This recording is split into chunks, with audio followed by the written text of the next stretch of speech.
वाह मौसम भैया वाह।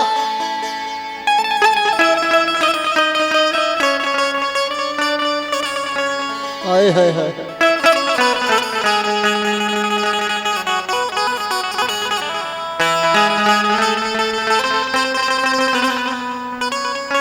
कुहका द कुहका द।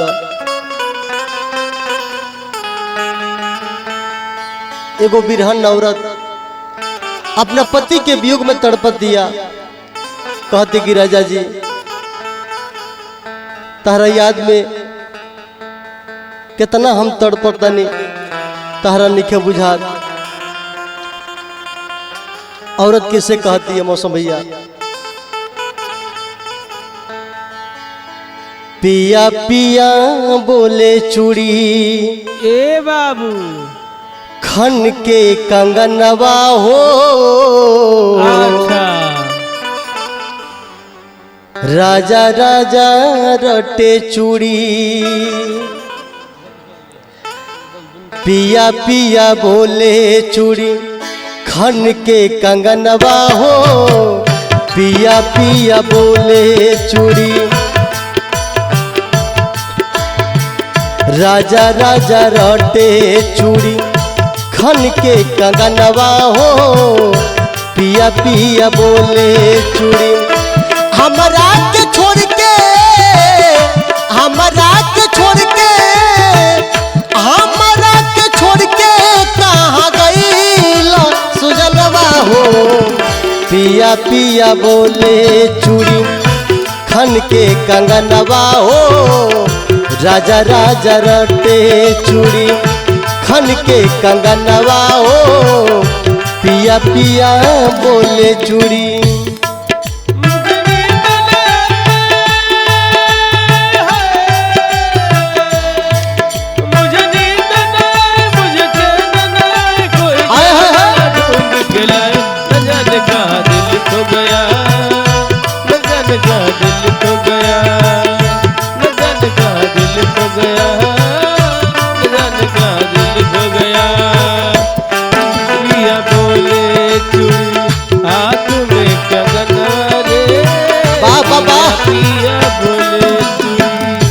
औरत कहती कि राजा जी घर से निकल के गईला पूर्व के ओरिया, फोन नाही करे लकवन बाटे मजबूरिया।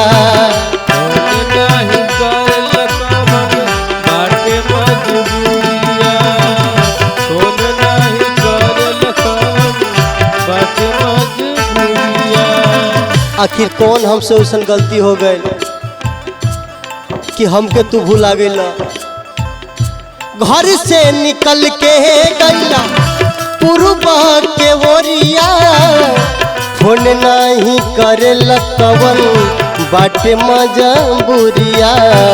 फोन नहीं करे लकवन बाटे मजबूरिया। फोन नहीं करे लकवन बाटे मजबूरिया। अखिया मिला के, अखिया मिला के, अखिया मिला के कहाँ गईल सजनवा हो। पिया पिया बोले चूड़ी खन के कंगनवा हो। राजा राजा रटे चूड़ी खन के कंगनवा हो।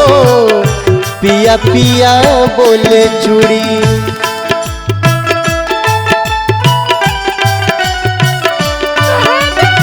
कहलो कहलो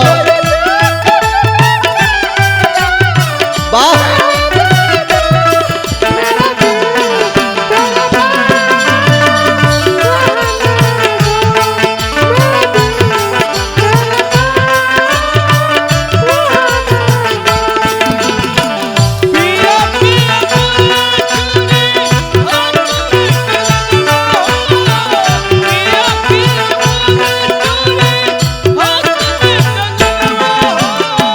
औरत कहती है मौसम भैया कि हमारा लगता है कौन सवत के मुंह में मुहा गेल बड़ा तू हाथे में आ गइल बा।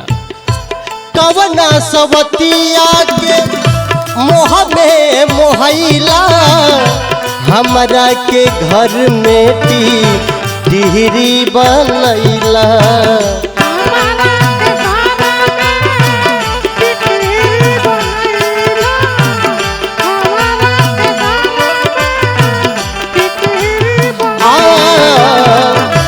कवना सवतिया के मोह में मोहैला, हमरा के घर में टिहरी बनैला।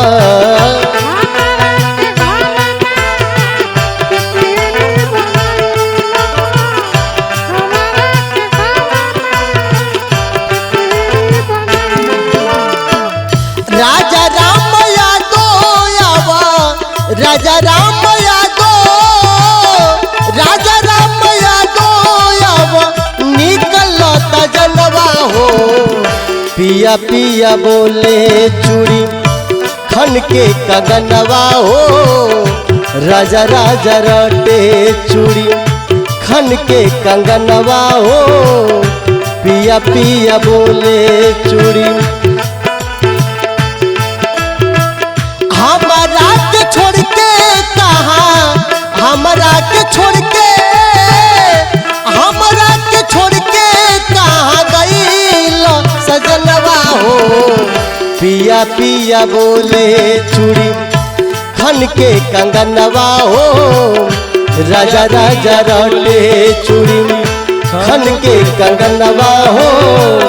पिया पिया बोले चूड़ी खन के कंगनवा हो। पिया पिया बोले चूड़ी।